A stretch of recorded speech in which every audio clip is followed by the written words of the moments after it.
जय माता दी। माँ सिद्धिदात्री आप सभी की मनोकामनाएं पूर्ण करें और आप सभी पर अपना आशीर्वाद बनाए रखें। प्रिय भक्तजनों, आज चैत्र गवरात्रि का अंतिम दिन है और इस दिन माँ दुर्गा के 9वें स्वरूप माँ सिद्धिदात्री की पूजा की जाती है। मान्यता है कि सच्चे मन, श्रद्धा और विश्वास के साथ माँ सिद्धिदात्री की आराधना करने से अष्ट सिद्धियों की प्राप्ति होती है और जीवन की सभी बाधाएं दूर हो जाती हैं। आज की इस वीडियो में हम जानेंगे माँ सिद्धिदात्री की पूजा विधि, शुभ मुहूर्त, प्रिय भोग और मंत्रों के बारे में।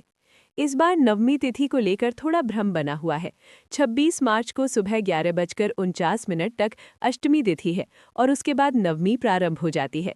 इसलिए कई स्थानों पर अष्टमी और नवमी एक ही दिन मनाई जा रही है। ऐसे में आप 26 मार्च को भी माँ सिद्धिदात्री की पूजा कर सकते हैं। वहीं 27 मार्च को सुबह 10:07 तक नवमी तिथि रहेगी। इसलिए जो भक्त आज पूजा नहीं कर पाए, वे अगले दिन भी पूजा और कन्या पूजन कर सकते हैं। अब बात करते हैं शुभ मुहूर्त की। 26 मार्च को ब्रह्म मुहूर्त सुबह 4:52 से 5:39 तक रहेगा। सूर्योदय 6:28 पर और सूर्यास्त 6:36 पर होगा। राहु काल दोपहर 1:30 से 3 बजे तक रहेगा, इसलिए इस समय पूजा और हवन करने से बचें। कन्या पूजन के लिए सुबह 11:50 से दोपहर 1:20 तक का समय शुभ है और यदि इस समय न कर पाएं तो शाम 3 बजे के बाद सूर्यास्त तक भी कर सकते हैं।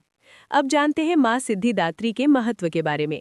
शास्त्रों के अनुसार माँ सिद्धिदात्री सभी प्रकार की अष्ट सिद्धियाँ प्रदान करती हैं।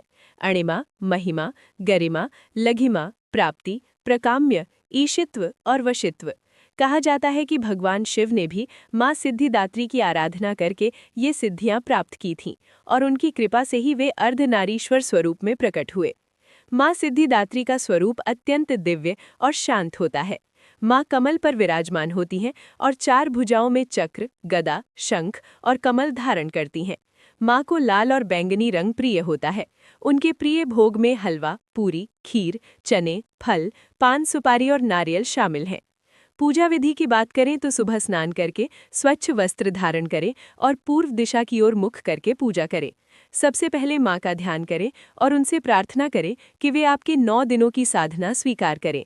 इसके बाद धूप दीप जलाकर माँ को पुष्प, फल और भोग अर्पित करें। नव दुर्गा के मंत्रों का जाप करें और यदि संभव हो तो हवन भी करें। अंत में कपूर से आरती करें और प्रसाद सभी में वितरित करें। कन्या पूजन का विशेष महत्व है। यदि आपने अष्टमी को कन्या पूजन नहीं किया है तो आज नवमी के दिन अवश्य करें। कन्याओं को माता का स्वरूप मानकर उनका पूजन करें, उन्हें भोजन कराएं और दक्षिणा या उपहार देकर सम्मान पूर्वक विदा करें। यदि संभव हो तो एक बटुक भैरव का पूजन भी अवश्य करें। व्रत पारण के बारे में बात करें तो कुछ लोग अष्टमी या नवमी को ही व्रत खोल लेते हैं, जबकि कुछ लोग दशमी को पारण करते हैं। यदि आप पूरे 9 दिन का व्रत रखते हैं तो दशमी को पारण करना अधिक शुभ माना जाता है। इसी प्रकार कलश विसर्जन भी दशमी तिथि में करना श्रेष्ठ माना गया है। अंत में माँ सिद्धिदात्री के मंत्रों का जाप करें।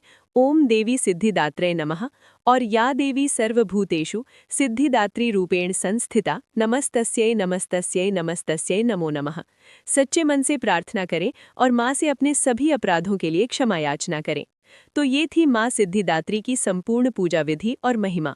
अगर आपको ये जानकारी उपयोगी लगी हो तो वीडियो को लाइक करें, कमेंट में जय माता दी जरूर लिखें और हमारे चैनल को सब्सक्राइब करना ना भूलें। धन्यवाद।